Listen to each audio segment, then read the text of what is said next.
Hi, my name is Jeff Pagano, and welcome to Harping on Rugby. This is a feature I call the 80 Plus column. It's like a kind of video newsletter where I quickly harp on things that are going on in Leinster, Ireland, and the wider rugby world. I had a go at it last week. Last week was the first one I did in this kind of format. I wasn't really sure what I was doing, as you could probably tell. No, I didn't know where the graphics were going to be. I wasn't sure. I was pointing, like I was pointing at, invisibly pointing all over the shop, and I didn't know where I was going to put the graphics. Now I have a slightly better idea. Over on this side, in this column, you see a list of topics, and I'm just basically going to harp on them for just a few minutes at a time and go through them and just give my 2 cents for whatever they're worth. And here there'll be other graphics to support me. So listen, let's get straight into it. Starting with this. This is called Front Five. It's a feature that we've had on Harping Rugby for years in different forms.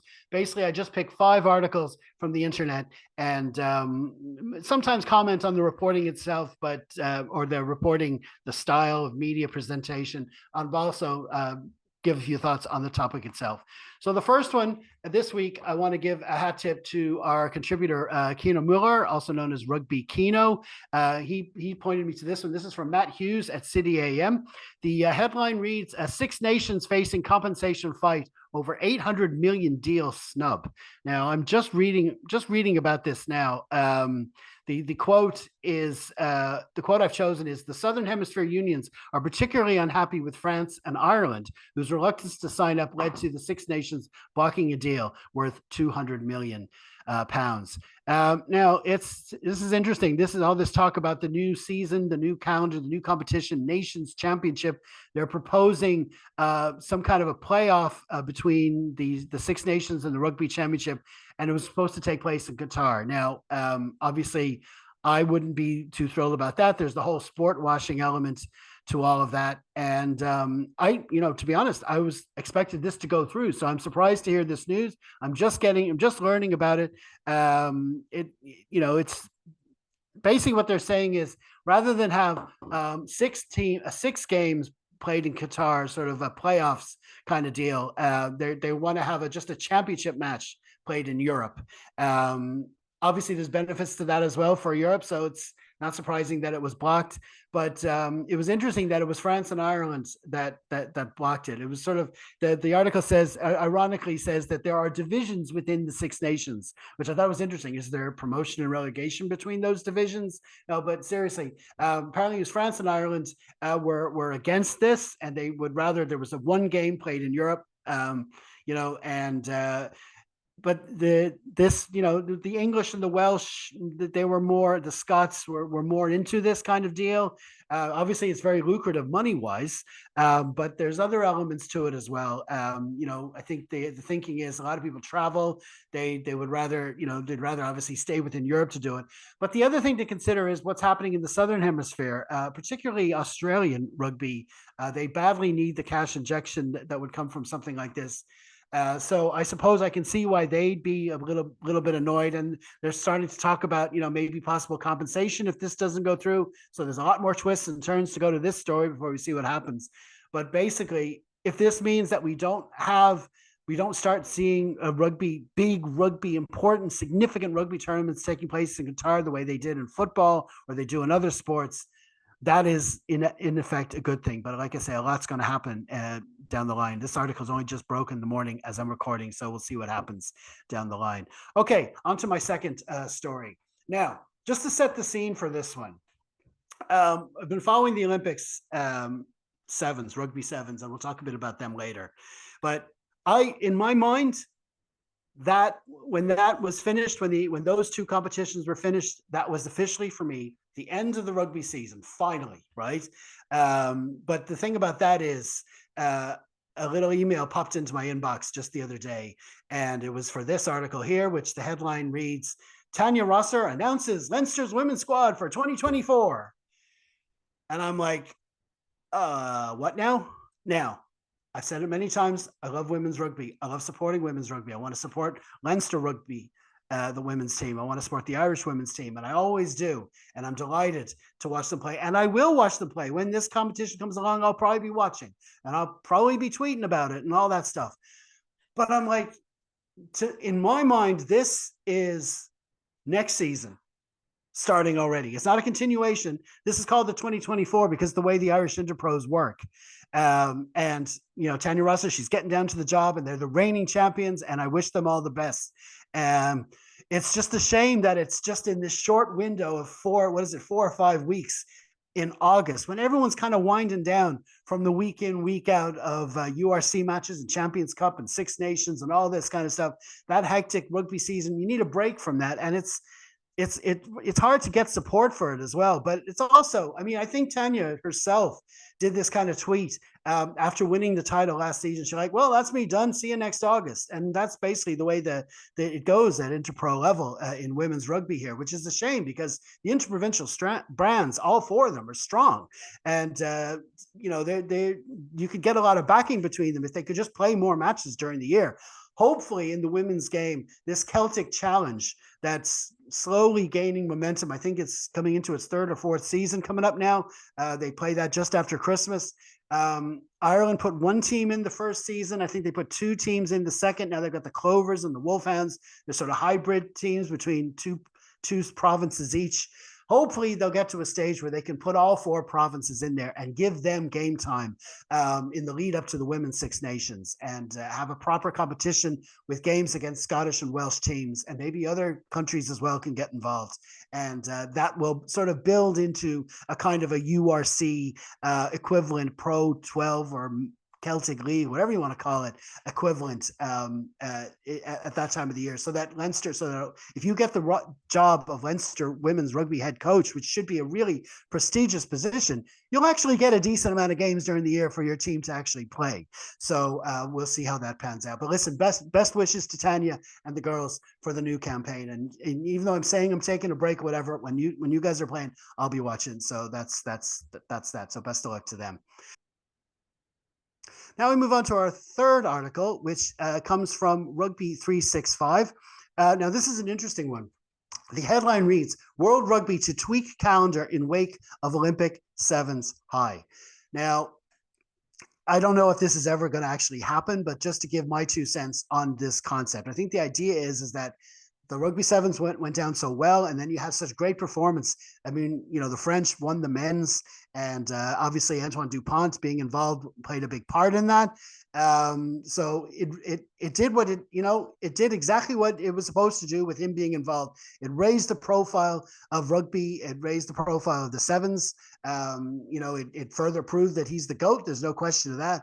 And I don't want to introduce a negative into this because there was an article, I think, in the Telegraph as well, I think it was Mick Cleary in the Telegraph, basically blasting the whole thing that it was only, something like it was only because he was involved with the French one, or it looked like sour grapes. And I don't want to sound like sour grapes at all. But my point with regards this particular topic is that if you're going to tweak the World Rugby calendar for anything, and you're going to list all the reasons, I would not have to increase the profile of the sevens circuit on that list. Okay, there's loads of other reasons. The European rugby calendar is a mess with different competitions week in, week out. Coaches have to pick what squads they're going to play. Are they going to play a good squad in this competition or in that competition, or the Six Nations right in the middle of the season? So I got my team to a certain place. They went off to the Six Nations. They came back. 3 of them were crocked, and that affected the rest of the season. So many issues to do. Northern, Southern Hemisphere, all that stuff. If you're going to fix the world calendar, do it because of all that. Okay, and let the sevens be the sevens. If the sevens, and it's the sevens should be dedicated players anyway. I get this. I get the Olympics and DuPont. This was a special thing. It was in Paris. I get all that. But as an overall concept, getting the 15s players into them, I know they want to. In this story, in fairness, now they say there's markets like China and Brazil where you might not promote the 15s game as much. That if you could get these stars to play in sevens and play in those areas, it might help grow the game. And I do get that. But listen, the sport itself already has problems in other areas that are much more prescient, let's say. And maybe they should fix those first. That's my point on this one. Okay, listen, we won't stick with that one any longer. Now, Now we come to our fourth story in this front five, and this is a topic I hate doing, but I still insist on doing it. Every time it comes up, I'm going to feature it because I want to make sure that this story is being covered for the right reasons. It's not being framed in any other way, and I do see it framed in different ways.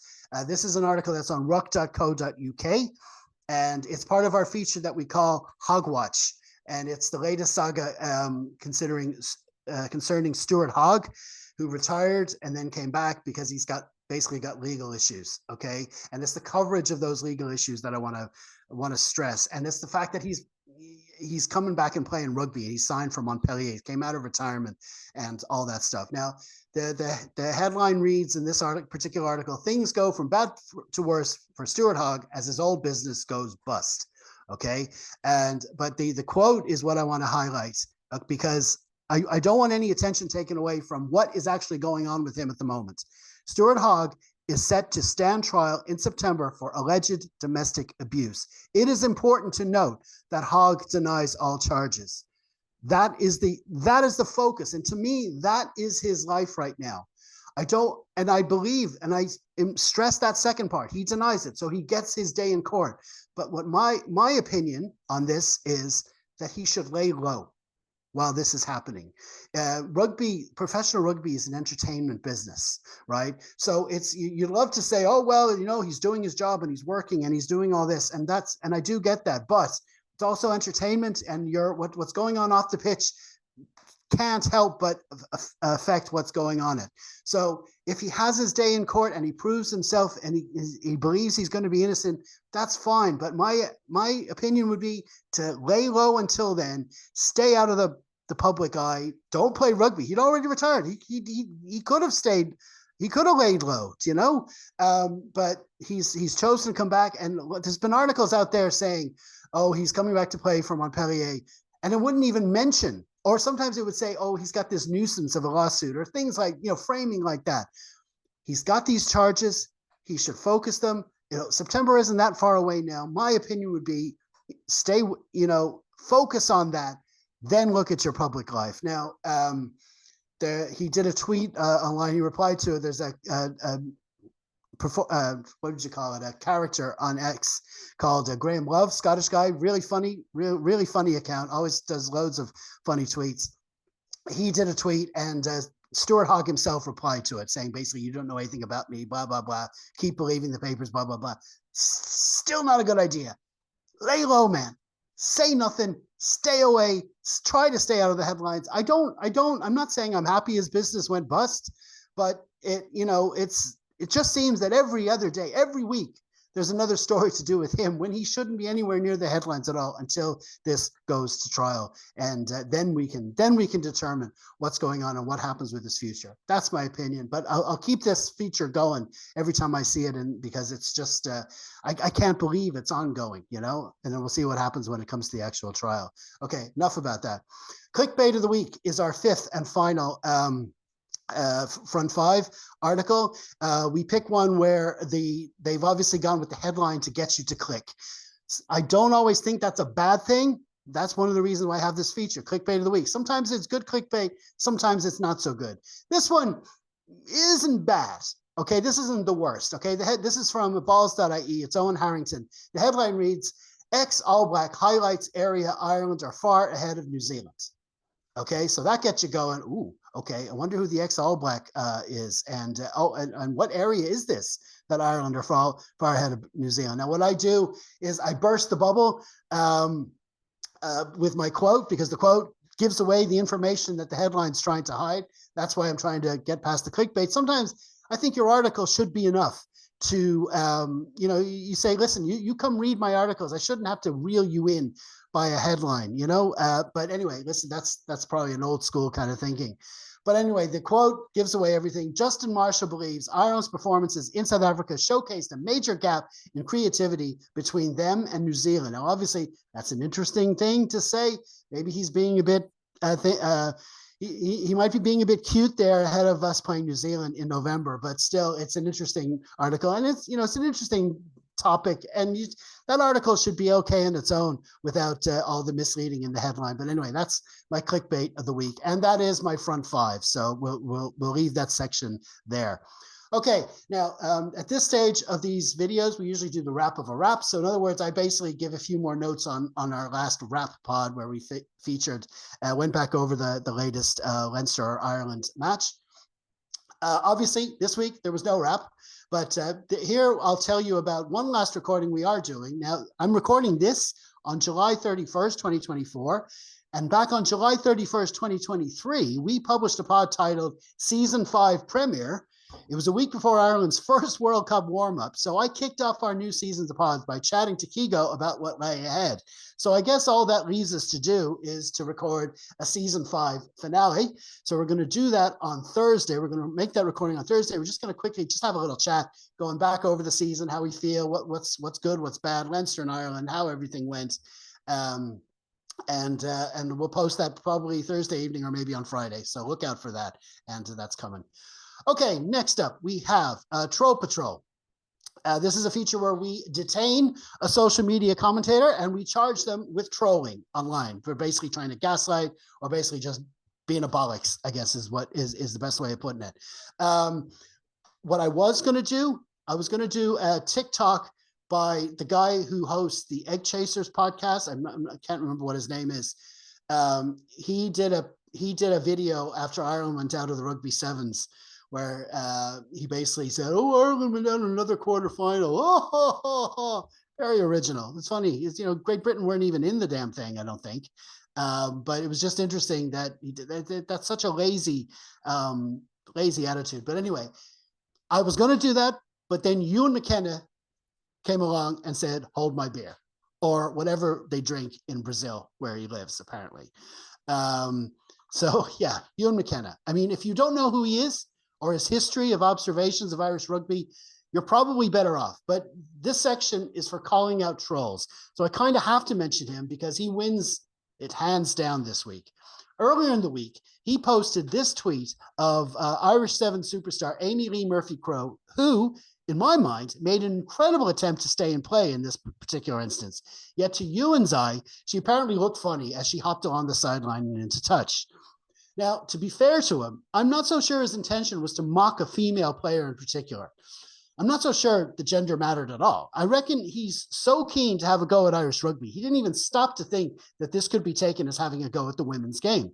So why does he mock rugby? Well, in my opinion, it's because it somehow makes him look anti-elitist and thus helps build him into some kind of Irish Tucker Carlson wannabe or whatever he's got going on. But anyway, he followed up this tweet with one of those classics, "Well, if you don't know I was kidding, then you don't have a sense of humor," which I quote tweeted, calling him out on it. My thing is like, look, just own it. You got it wrong. And the really funny thing is here, he deleted that tweet, the one saying that we've no sense of humor, but he actually kept the original one on his timeline. So you go figure. Anyway, Ewan is this week's detainee by our Troll Patrol. So that's that. Okay, so competition updates now, which is where we follow. There's a lot of, we follow Leinster and Ireland rugby. So obviously our focus during the season is on the URC, Champions Cup, Six Nations, all those main competitions. So this section every week is where I have a quick look at all the other stuff that's going on, okay? There's not much happening now, but obviously the big thing this past week was in sevens, and that was at the Olympics. Now, before I get to the rugby in the Olympics, obviously, congrats to Daniel Whiffen and Mona McSharry. Brilliant performances by both of them. Not a swimming fan myself, to be honest. I don't usually follow it, but listen, Irish victories everywhere is brilliant, and they both did extremely well, and fair play to them. Now, back to the rugby. The men's played before the opening ceremony had even kicked off, which is mad. I thought we played really, really well against South Africa in opening game. I thought we were very, very contained, and it was a very conservative kind of approach, but it was good because it meant that you had more control and you didn't make too many mistakes. It was a narrow victory over South Africa. And then we followed that up with a win over Japan. Then we lost to New Zealand. Then we lost in the quarterfinals to Fiji. We beat USA in a playoff for the 5th place, but then we lost again to New Zealand, finishing 6th overall. That was disappointing. The men, I thought the men had a really good chance of getting a medal. We were unlucky in some calls. There was one particular knock on after a restart, Fiji, that led to a try, and that directly led to that win. I thought we did get overall some dodgy calls. There were times when there could have been yellow cards. That includes the first game against New Zealand. Some of the calls didn't make a lot of sense, but there were faults on our side as well. And I think they could have finished a little bit higher than 6. But listen, I'm going to give an overall point about how I feel about the sevens in a moment. Then came the women, and a lot of people will point to their defeats against Australia. And actually, in their third game, they only lost by 5 points to Australia. We were heavily favored to win the whole thing. At the time, I just assumed they would. But I think where we got it wrong was our opening game. I don't think we opened up right. I couldn't understand why they didn't start Eve Higgins in that first game. I thought we really needed. On day one, we had Britain and South Africa. They're both winnable games for us, and I don't think we tried enough against Britain in that first game, and we ended up paying the price, losing, which meant that when we also lost to Australia, it meant that we were going to get one of the top seeds in the quarterfinals. We qualified as the best third-place team, and we got Australia again. And this time, well, ironically for them, they had a medal on the line. This is what I was saying. So they had a medal on the line by winning that one. So they put us to the sword 40-7. I just assumed they'd go on and win the whole thing. Turns out they didn't get a medal either. New Zealand won the whole thing, and then Canada and USA picked up the other medal. So that's another story in itself. But listen, as for the girls and the men, both sevens teams, you have got to remember, there's all those jokes about going out in quarterfinals. Okay, haha. All right. The real context is that we came very late to this sevens party. It was our choice. We decided not to be involved for years, but still, when it comes to playing on the pitch, we haven't been involved for a few years. All these other teams that are finishing ahead of us in these tournaments, they've been playing for over a decade on this World Sevens circuit, so they're well used to it. And to have qualified in both genders and to get to the quarterfinals in both genders is an amazing achievement. You had the men finishing second overall in the circuit and the standings. They didn't win a leg across the way, but they were consistent throughout. The women, they finished lower down in the standings, but they did win the leg. They beat Australia in Australia. That is an amazing performance, and you've got to put that context out there to realize how good these 7 teams have gotten. And the one thing is that when we come into the new season, there's going to be a lot more people following the teams. It's great over a weekend. Oh, there's a match at 1 o'clock. There's another match at 6 o'clock. You must set me timer to check those out. They only last half an hour, and you do get into them, So be following that. They've put themselves into the Irish mainstream following, I think. And some of the players as well, Terry Kennedy, Amy Lee Murphy-Crowe, they're superstars in their own right in the sevens code. So I think it's brilliant for the game. It's going to help. Hopefully we'll improve the infrastructure here in Ireland, the sevens infrastructure, to be more people playing it maybe, and hopefully one day maybe have a World Series leg here in Ireland. I think we should be hosting more tournaments here anyway, but I think sevens would be ideal, so hopefully that happens. So anyway, listen, commiserations to both genders, Irish teams at the World Cup. But listen, we're proud of you overall. You've come on great guns over the past few years, and they definitely have a high ceiling. There's a long way to go yet, and the improvements, as far as I'm concerned, they'll just keep getting better. Okay, now I just want to quickly mention next season we're going to be covering the Pro D2. So the second tier of French rugby, we're going to be following that each week, following the results and the fixtures and all that kind of stuff in this section. So look out for that. The Rugby Championship, of course, it's kicking off in a couple of weeks. You got Australia play South Africa, New Zealand, Argentina, 2 big matches. Here's me thinking it's off season. I know I'm going to be watching both of them. So as much as I think, I'm taking some time off from rugby, that's not going to happen when that happens, when that comes along. So that's something to look forward to. We're following the Currie Cup in South Africa. It's the club level. It's the domestic championship for them. All 4 URC teams have teams in this competition. So do the Cheetahs, and then there's 3 other clubs, the Pumas, the Griffons, and the Griquas. That's in Division 1. There's actually another level below that as well.